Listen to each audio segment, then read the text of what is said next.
All right, so I wanted to show you something I figured out. So if you go to your Microsoft Office and you get into your Outlook, which is basically you go K12.com, click on your envelope inbox, and I'm there. Go all the way up to where it has the little dots and click on the Office button. We did this before. I think we didn't wait long enough. So once this comes up on the right side over here, you should see an install. There we go. Now you can choose to install the whole thing or you can say some of it. So I would say, let me see if I go to this one, if it'll give you that option.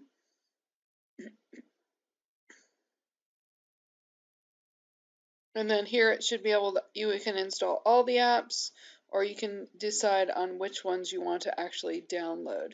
So I think this is where we're trying to get to.